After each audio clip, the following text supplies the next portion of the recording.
8h33 sur RMC et BFM TV. Mon invité ce matin, c'est Gabriel Attal, le ministre délégué chargé des comptes publics. Bonjour Gabriel Attal. Bonjour Benjamin Duhamel. Alors avant de parler de votre plan sur la fraude sociale, fraude fiscale que vous devez présenter bientôt, un mot d'actualité bien sûr, les propos de Gérald Darmanin sur RMC hier matin. On crée un incident diplomatique. Il a jugé la présidente du Conseil italienne, Giorgia Meloni, incapable de régler les problèmes migratoires, des propos jugés inacceptable par la diplomatie italienne. Le ministre des Affaires étrangères italien a d'ailleurs annulé sa venue à Paris. Est-ce qu'un ministre de l'Intérieur peut parler comme cela d'une dirigeante européenne? Non mais je pense et je crois que ce qu'a voulu dire Gérald Darmanin, il répondait à une question sur une interpellation de Jordan Bardella du Rassemblement, à Nice, sur du Rassemblement national. Je pense que ce qu'il a voulu dire, c'est que souvent un certain nombre de responsables politiques, et notamment à l'extrême droite, avancent pendant des campagnes des solutions miracles de baguettes magiques qui régleraient tous les problèmes en quelques jours ou quelques mois, et qu'en réalité, on voit qu'à l'épreuve des faits, c'est beaucoup plus compliqué que ça. Voilà, je pense que c'est ce qu'il a voulu dire. Mais il l'a dit de façon maladroite? Je ne suis pas là pour donner des brevets. Il est dans son rôle de ministre de l'Intérieur, très engagé sur ces questions d'immigration. Je vais vous dire, moi, je pense que très vite, cet incident sera derrière nous parce que la France a trop besoin de l'Italie et l'Italie a trop besoin de la France, sur tous les sujets, mais singulièrement sur la question de l'immigration. Je crois qu'il y a eu aux portes de l'Italie, depuis le début de l'année 2023, beaucoup plus d'arrivées qu'il y en avait eu les années précédentes. C'est un enjeu majeur qu'il faut régler au niveau européen. Et lui dit que c'est parce que la politique de Giorgia Meloni ne porte pas ses fruits. En tout cas, c'est un enjeu qu'il faut régler au niveau européen, que la France ne réglera pas sans l'Italie, que l'Italie ne réglera pas sans la France, et surtout qu'on ne réglera pas sans l'Union européenne. C'est ma conviction, j'en suis convaincu. On a progressé au niveau européen sur un certain nombre de sujets. Il faut maintenant que sur ces questions-là, on arrive là aussi à progresser. Vous le disiez, c'était une façon aussi de tacler Marine Le Pen et ses promesses quant à la politique migratoire. C'est une bonne façon de s'en prendre comme ça au Rassemblement national, de prendre l'exemple italien. Il a raison d'utiliser cet argument, Gérald Darmanin? Moi, je pense qu'il faut toujours être factuel, dire les choses, parce que souvent, on a des responsables politiques qui se complaisent finalement dans l'opposition parce qu'ils peuvent dire à peu près tout et n'importe quoi. C'est le cas de Marine Le Pen, et en moi, je le vois par exemple sur mes sujets. Je suis ministre du budget sur la question des impôts des classes moyennes, par exemple. On pourra y revenir. Je veux dire, elle avance en permanence ce sujet-là. La réalité, c'est que tout dans ses prises de position en tant que responsable politique à l'Assemblée nationale est allé et continue à aller à l'encontre des intérêts des classes moyennes. Quand on veut baisser leurs impôts, quand on supprime la taxe d'habitation, quand on supprime la redevance télé, quand on indexe le barème de l'impôt sur le revenu, sur tout ça, elle vote contre. Donc en réalité, si on appliquait sa politique à partir des choix qui sont les siens, ça serait une facture de 500 € par mois pour les classes moyennes. Donc je pense que c'est important de rappeler les responsabilités. Alors puisque vous en parlez, effectivement, Marine Le Pen, elle vous répondait d'ailleurs dans le Parisien, c'était dimanche dernier. Elle vous reprochait d'avoir carrément augmenté les impôts. Voilà ce qu'elle disait. Youhou, c'est vous qui êtes au pouvoir depuis 6 ans. Visiblement, elle n'a pas l'air convaincue par les arguments que vous avancez. Mais en fait, depuis 6 ans, qu'est-ce qu'on a fait?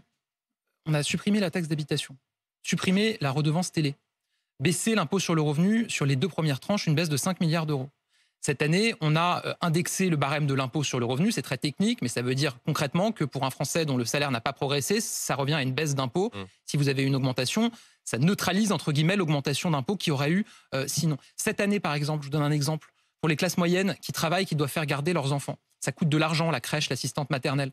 Il y a un crédit d'impôt qui existe, qui est plafonné à 2 300 € par an et par enfant. Cette année, là, on le passe à 3 500 € par an et par enfant. Donc, moi, mon enjeu et notre enjeu, et ce qu'on fait depuis 2017, c'est chercher tous les moyens pour redonner de l'oxygène à la classe moyenne. Et Marine Le Pen vous répond, vous avez augmenté les impôts. Mais Marine Le Pen, à chaque fois qu'on propose des mesures, elle vote contre quand elle est dans l'hémicycle. Le bouclier tarifaire qui fait qu'aujourd'hui, les Français n'ont pas 200 € de plus sur leur facture d'électricité. Elle était où pour le voter? Elle a voté contre. Quand on prend des mesures qui sont des mesures difficiles, courageuses, pour inciter à la reprise d'emploi dans un contexte où le chômage a baissé, où il y a des perspectives d'emploi. C'est la réforme de l'assurance chômage qu'on a portée, qui consiste à dire, quand vous avez une amélioration de l'économie, quand vous avez des entreprises qui cherchent à recruter, on n'indemnise plus aussi longtemps le chômage qu'on le fait quand il y a une crise sociale. Ça me paraît être du bon sens. Elle a voté contre et son groupe a voté contre. Donc la réalité... Et elle vous répond sur le pouvoir d'achat, je propose une TVA à 0% sur les produits de première nécessité. Voilà les mesures qu'elle avance. Mais la baisse de la TVA, on peut en parler. Qu'est-ce que ça donnerait? Des pertes pour les finances publiques de plusieurs milliards d'euros et rien en plus pour le pouvoir d'achat des Français ou des classes moyennes. En Espagne, il y a eu des baisses de TVA. Est-ce que les prix de l'alimentation ont baissé? Non. Est-ce qu'il y a plus de pouvoir d'achat pour les gens qui travaillent? Non. Dans notre pays, il y a eu ces dernières années, avant l'élection d'Emmanuel Macron, des baisses de TVA sur certains secteurs. Je vous donne 2 exemples. La restauration et les protections menstruelles, les protections hygiéniques. Sous François Hollande, il y avait une pression très forte pour baisser la TVA. Qu'est-ce que disent toutes les études qui ont été faites depuis? C'est que quand bien même la TVA a baissé, le prix pour le consommateur n'a pas baissé. Donc, à la fin, c'est moins de recettes pour les politiques publiques, pour financer l'école, la sécurité, et ça va dans les marges des distributeurs. Donc, c'est évidemment pas une bonne solution. Nous, on propose d'autres solutions. On a fait le trimestre anti-inflation dans les supermarchés qui permet d'avoir sur un panier de produits des prix qui sont limités. On continue à prendre des mesures, à mettre la pression aux industriels pour que les prix rebaissent quand les matières premières baissent. Ça me semble être beaucoup plus efficace pour les Français qui travaillent. Vous lui avez proposé un débat. Visiblement, elle n'a pas l'air tout à fait convaincue. Elle vous a même dit Jordan Bardella fera ça très bien. Je ne suis pas là pour façonner la stature présidentielle que Gabriel Attal n'a pas. Oui, manifestement, elle est obsédée par l'élection présidentielle. Nous, on est obsédés par les Français qui travaillent aujourd'hui, qui ont des difficultés pour boucler leur fin de mois. Effectivement, j'ai proposé ce débat parce que pour nous accuser de ne pas avoir baissé les impôts, elle a utilisé des chiffres et des arguments qui étaient faux. Elle a confondu les recettes fiscales et la pression fiscale. Elle dit non, vous n'avez pas baissé les impôts puisque vous collectez plus d'impôts aujourd'hui. Mais si on collecte plus d'impôts aujourd'hui, c'est justement parce qu'on a baissé le taux sur un certain nombre d'impôts. L'impôt sur les sociétés, par exemple, que payent y compris nos PME, nos TPE. Là, c'est pas pour les classes moyennes. On l'a passé de 33% à 25%. Mais qui travaillent dans ces sociétés? C'est des classes moyennes. On a baissé de 33% à 25%. On collecte plus d'impôts depuis que le taux est à 25%. Qu'à l'époque où il était à 33%, parce que quand vous baissez certains impôts, vous développez l'activité économique et donc vous avez davantage de recettes. Elle a confondu ça et donc je lui ai dit, si vous voulez, débattons-en et débattons de la question des classes moyennes qui travaillent et qui attendent qu'on les soutienne et qu'on continue à les soutenir. Elle veut pas débattre, sans doute, je pense, parce qu'elle sait au fond d'elle que les solutions qu'elle propose sont pas à la hauteur et qu'elle ne veut pas rendre des comptes sur les positions qui ont été les siennes, qui systématiquement vont à l'encontre des intérêts des classes moyennes qui travaillent. Alors, toujours sur ces classes moyennes, le gouvernement, vous êtes engagé à baisser leurs impôts d'ici la fin du quinquennat. Quelle forme ça pourrait prendre? Des baisses d'impôts sur le revenu, des baisses de cotisations? Ceux qui nous regardent, nous écoutent, se disent, bon, on a ces promesses-là, mais on aimerait bien savoir un petit peu à quoi ça va ressembler. On va y travailler avec les parlementaires. Je le dis aussi en termes de calendrier. Ça sera en fonction de la réduction du déficit. Vous savez qu'on on a une trajectoire pour réduire notre déficit, pour désendetter la France. On le fera quand ce sera possible. Donc, mais il y a un engagement. On se donne bonne conscience en l'annonçant, mais on ne sait pas quand est-ce que ça non, vous savez, les vigueur. annonces qu'on a fait dans le précédent quinquennat sur la suppression de la taxe d'habitation, de la redevance télé, la baisse de l'impôt sur le revenu, la défiscalisation des heures supplémentaires pour les Français qui travaillent pour qu'ils aient plus de rémunération. On les a tenus, ces engagements. Donc, on tiendra nos engagements. La question, c'est par quel levier? Il y a plusieurs leviers possibles, vous en avez cité. Lesquels, il y a la question de l'impôt sur le revenu, il y a la question des cotisations que vous payez sur votre salaire, la différence entre le brut et le net. Il peut y avoir d'autres pistes. Tout ça va être travaillé et ça sera appliqué dans le calendrier qui sera possible. On a prévu dans notre trajectoire budgétaire... Et ça pourrait être dès le prochain budget? On a prévu dans notre trajectoire budgétaire des leviers, une enveloppe pour pouvoir faire une baisse d'impôts. Donc voilà, la question ensuite, c'est que on a dû faire un certain nombre de dépenses pour protéger les Français, et notamment les Français qui travaillent avec le bouclier tarifaire. Je le redis, si on n'avait pas prévu cette dépense, ça serait 200 euros, entre 180 et 200 euros en plus sur la facture d'électricité ou de gaz des Français. Donc voilà, notre enjeu, c'est la responsabilité des finances publiques, c'est de désendetter le pays. Et dès lors qu'on pourra le faire, évidemment, on s'engagera dans cette voie. Rapidement, avant de parler justement de la décision de dégrader la note par Fitch, certains évoquent le doublement, la possibilité de doubler la part fiscale pour les foyers fiscaux dès le premier enfant. Est-ce que ça fait partie des pistes pour baisser les impôts de ces classes moyennes? Alors, je ne sais pas d'où ça sort. On n'en est pas à ce niveau de détail aujourd'hui. Donc, sur la décision de dégrader la note par Fitch, est-ce qu'il n'y a pas au fond une forme de contradiction dans les messages que vous envoyez au marché financier à dire non, on sera raisonnable sur la question de la dette, de la gestion des comptes publics, et en même temps, on propose des baisses d'impôts. On a même aujourd'hui, on voit une annonce du plan vélo à 2 milliards d'euros. Est-ce que vous n'en voyez pas un petit peu des signaux contradictoires là? Mais il faut faire la part des choses. On a fixé une trajectoire pour désendetter la France. Je rappelle que le déficit était en 2020 de 9%. En 2021, on l'a fait passer à 6,5%. L'an dernier, il était de 4,7%. Donc vous voyez, ça baisse chaque année. Et on a une trajectoire pour le ramener sous les 3% en 2027.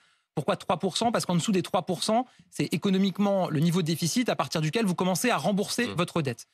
Dans cette trajectoire, il y a quand même des dépenses qui sont possibles. On continuera à dépenser.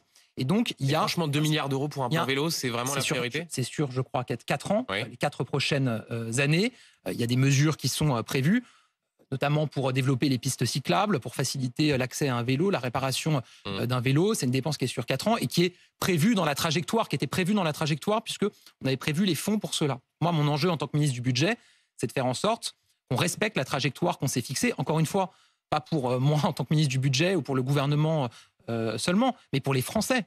Pour les Français, parce que la réalité, c'est que si on n'est pas sérieux avec les finances publiques, on s'expose à ce que les taux d'intérêt augmente très fortement, que notre dette nous coûte beaucoup plus cher. Et à ce moment-là, les réductions d'impôts ne seraient pas possibles. Et puis surtout, à ce moment-là, pour financer notre dette, on devra mettre 15-20 milliards d'euros de plus. C'est 15-20 milliards d'euros en moins pour l'école, pour la santé, pour la justice, pour la police, pour la défense. Et les Français attendent qu'on continue à investir dans les services publics. Donc si on doit être responsable avec les finances publiques, c'est aussi et avant tout pour les Français, un, pour permettre de financer les priorités qui sont les leurs aujourd'hui pour leur vie quotidienne, et deux, pour ne pas léguer un boulet de dette aux générations futures qui seraient, elles, obligées d'augmenter les impôts dans plusieurs années. D'autres agences de notation doivent prendre une décision, Standard & Poor's, Moody's. Est-ce que vous êtes inquiet sur la possibilité que ces décisions-là et d'éventuelles dégradations aboutissent à une hausse des taux d'intérêt et donc à un danger sur les finances publiques? Alors, il y a 3 agences de notation principales. Peut-être pour ceux qui nous regardent ou qui nous écoutent, préciser, les agences de notation, elles donnent une note à notre dette pour qualifier le niveau de confiance que peuvent avoir les investisseurs quand ils nous prêtent de l'argent.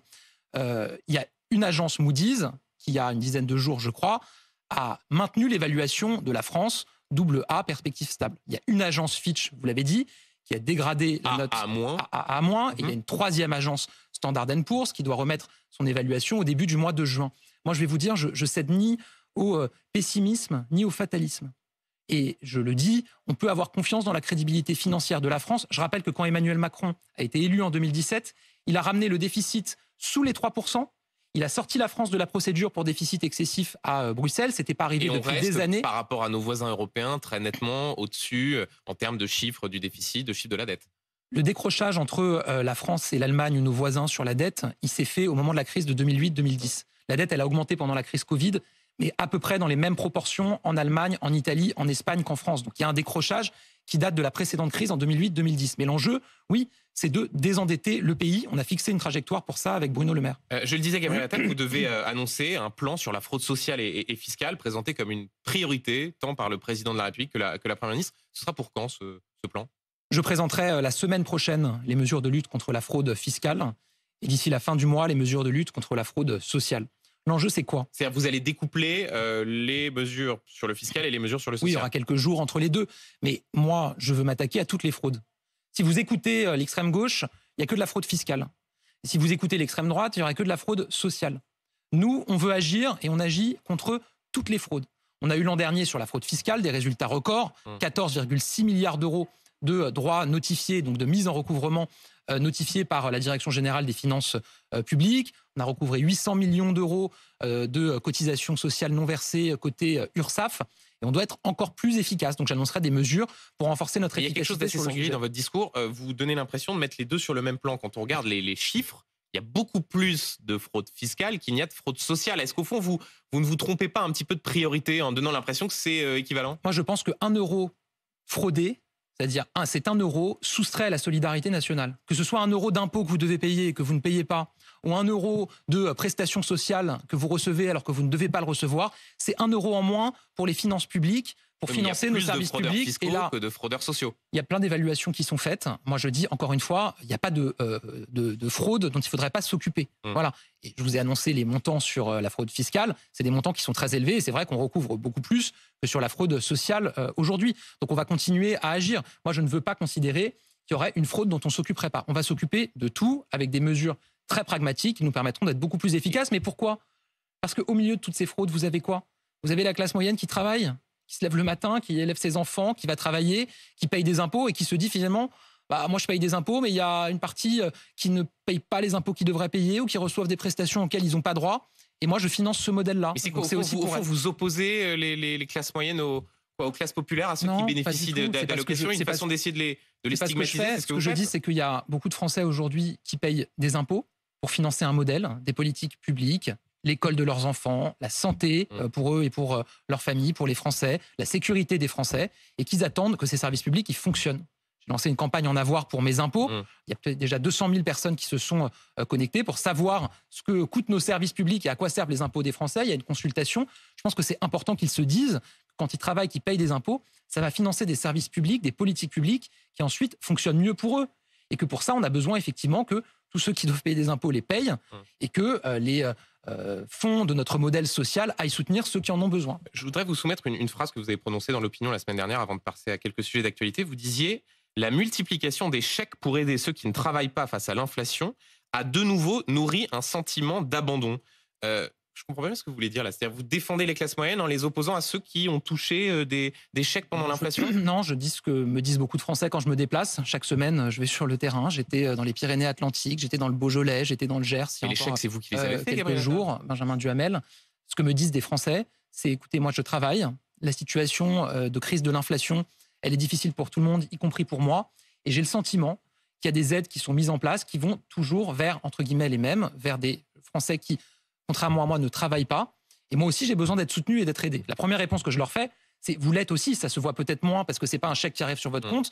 Mais enfin, si on mettait pas en place ce bouclier tarifaire, vous payeriez 180 mais sauf que à là, 200 vous flattez l'idée au fond que voilà, il y a une forme d'assistanat, qu'il faudrait opposer les classes moyennes aux classes populaires. Non, moi je suis factuel. Vous savez, je pense que faire de la politique, c'est aller échanger avec les Français, c'est écouter ce qu'ils vous disent et c'est en tirer des conséquences. Moi je dis oui, on a mis en place un certain nombre d'aides ciblées pour soutenir des Français qui sont les plus modestes. Mais je pense qu'on arrive au bout d'une logique de chèques qui sont versés à une partie une erreur de les faire, des Français. Non, ce n'est pas ce que je dis. Moi j'assume ce qui a été fait. On a eu une inflation très forte, notamment sur les prix de l'énergie. Elle est toujours aujourd'hui encore forte sur les prix de l'alimentaire. Et je peux vous dire qu'on fait tout pour qu'elle diminue à l'été, comme ça a été dit notamment par Bruno Le Maire et Olivia Grégoire. Maintenant, moi je vais vous dire, je vous donne un exemple sur l'alimentation. Il y a des prix qui ont augmenté. Plutôt que de faire un chèque pour soutenir une partie des Français, bah moi avoir un trimestre anti-inflation qui est peut-être pas parfait. C'est vous qui en aviez parlé. Non, mais qui est peut-être pas parfait, mais qui permet que tous les Français qui se rendent dans leur supermarché, quel que soit leur niveau de revenus, puissent accéder à des produits qui sont très limités en termes de prix par rapport à l'inflation. Bah, je trouve ça mieux parce que tout le monde peut en bénéficier, y compris des Français qui travaillent, qui parfois sont juste au-dessus des seuils pour être aidés. Parce qu'il y a toujours cette question des seuils. Donc oui, c'est quelque chose qui me préoccupe. Rapidement, quelques sujets d'actualité. Un mot sur une taxe, la taxe lapin. C'est la question des rendez-vous médicaux annulés sans prévenir. Il y en a 9 millions. Ils désorganisent le système de soins. Emmanuel Macron s'était dit favorable à des sanctions pour ceux qui annulent ces rendez-vous. Vous aussi, donc cette taxe lapin en référence à ceux qui posent un lapin aux médecins. Sauf que le ministre de la Santé, François Braun, n'a pas l'air très chaud. Il craint que cela aboutisse à des renoncements aux soins. C'est quoi la ligne du gouvernement là? On comprend rien. Bon, d'abord, là aussi, il faut être pragmatique. Moi, je rencontre beaucoup de Français, je le disais, qui peinent à accéder aux soins, à trouver un rendez-vous chez le médecin. Comment est-ce qu'on y répond? D'abord, on forme plus de médecins. Je rappelle qu'on a mis fin au numerus clausus au début du précédent quinquennat. On forme autour de 13 ou 15% de médecins en plus. Sur ce sujet, en l'espèce de la possibilité, mais oui, c'est important d'expliquer pourquoi on parle de ça. J'y arrive. Mais donc, former plus de médecins. Ils arriveront dans quelques années, puisque ça met un certain temps de former un médecin. Deuxièmement, permettre à des médecins de rester plus longtemps. On fait le cumul emploi-retraite plus incitatif pour les médecins. Il y a 12 500 médecins de plus qui font du cumul emploi-retraite, qui permet d'avoir des médecins qui restent plus longtemps en activité. 3, on décharge les médecins d'un certain nombre d'actes. Et donc j'y viens. Vous avez aujourd'hui, selon les estimations qui sont faites, entre 9 millions et 23 millions de rendez-vous chez le médecin chaque année qui sont annulés, mais qui ne sont même pas annulés, c'est-à-dire des personnes qui ont rendez-vous et qui ne se présentent pas. Je ne parle pas des annulations qui sont faites 24 heures avant. Donc la ligne du gouvernement, ça continue à être de taxer ceux qui ne se rendent pas à ces rendez-vous, malgré ce que dit François Braun. C'est inciter à tenir son rendez-vous ou alors à l'annuler suffisamment tôt pour que quelqu'un d'autre puisse le prendre. Non mais attendez, je vais au bout. Ça veut dire quoi? Ça veut dire que quand vous avez quelqu'un qui ne se présente pas chez le médecin alors qu'il avait rendez-vous, ce rendez-vous, il aurait pu être donné à quelqu'un d'autre qui a besoin d'accéder à un médecin. On parle entre 9 millions et 23 millions de rendez-vous chez le médecin. Donc moi, oui, je le dis et je l'assume. Je pense qu'on peut prendre des mesures pour inciter à tenir son rendez-vous quand on a un rendez-vous, ou au moins à prévenir suffisamment à l'avance pour que quelqu'un d'autre puisse profiter du rendez-vous. On y vient ensuite. Donc c'est la ligne Attal-Macron plutôt que la ligne François Braun. J'ai eu mon collègue François Braun au téléphone il y a quelques heures et je crois qu'on est d'accord, ne serait-ce que pour commencer par une expérimentation ou alors de commencer par les Français qui annulerait plusieurs rendez-vous à la suite. On peut commencer par, entre guillemets, de la récidive, c'est-à-dire ceux qui annulent à plusieurs reprises ou qui ne viennent pas à plusieurs reprises à un rendez-vous chez un professionnel. Là, on peut avoir un dispositif incitatif. Par exemple, on retient 5 € sur le remboursement de l'assurance maladie du rendez-vous suivant. Voilà. Mais tentons, essayons, expérimentons. Entre 9 et 23 millions de rendez-vous qui sautent parce que des personnes ne se présentent pas. Moi, j'y vois entre 9 et 23 millions de rendez-vous pour des Français qui ont besoin d'un rendez-vous chez le médecin et qui pourraient en bénéficier. Un dernier mot, Gabriel Attal, dans l'affaire du fonds Marianne, lancé par Marlène Schiappa en 2021. Le PNF, Parquet national financier, a ouvert une information judiciaire pour détournement de fonds publics. Rappelons que ce fonds a été créé après l'assassinat de Samuel Paty pour subventionner des associations luttant contre le séparatisme pour les valeurs de la République et que la gestion de ce fonds a fait l'objet de signalements à la justice. Il y a un problème Marlène Schiappa au gouvernement? Il y a une enquête qui a été ouverte, vous l'avez dit, mais c'est le gouvernement lui-même qui a saisi la justice. C'est ça la réalité. Après des révélations médiatiques. Oui, enfin, c'est le gouvernement lui-même qui a saisi la justice sans attendre que d'autres la saisissent ou que la justice... Il y a un problème, Marlène Schiappa, elle peut rester au gouvernement? Elle a donné toutes les explications, Marlène Schiappa. Elle s'est exprimée, elle a été dans des médias, elle s'est exprimée sur les réseaux sociaux, elle a donné les explications, sa version des faits. Et moi, je n'ai pas de raison de ne pas croire en ce que dit ma collègue Marlène Schiappa, qui fait un gros travail depuis plusieurs années au gouvernement. Un tout dernier mot, vous allez écrire un livre comme votre collègue Bruno Le Maire ou pas? Là non, là c'est pas prévu. Non. Comment est-ce que un jour dans ma vie, mais pas... Comment est-ce que vous voyez cette polémique sur les écrits érotiques de Bruno Le Maire? Il y a un sujet de crédibilité ou pas pour le ministre de l'économie? Mais non, je veux dire, je pense d'abord qu'on a beaucoup parlé de ce sujet-là. On peut peut-être passer à autre chose. Bruno Le Maire a publié un livre. Il avait déjà publié des livres avant même d'être ministre. Il aime écrire. Il l'a dit lui-même, ce livre, c'est un travail de 5 ans à ces quelques heures disponibles. Ça vous a pas choqué, ce petit passage? Non, à ces quelques heures disponibles qu'il a à la toute fin de sa journée le soir, ou parfois un peu pendant les vacances quand il lui arrive d'en avoir. Voilà, c'est une passion qu'il a, l'écriture. Il a mis, je crois, c'est lui qui l'a dit, 5 ans à écrire ce livre. Il le publie.